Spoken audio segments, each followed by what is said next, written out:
Hey guys, this bird landed on the fence right in front of where I parked. And Mike is sitting watching me.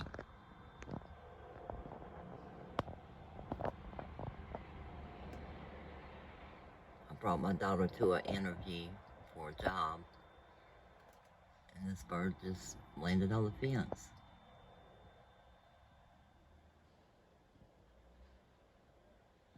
We've been having problems with birds at our house.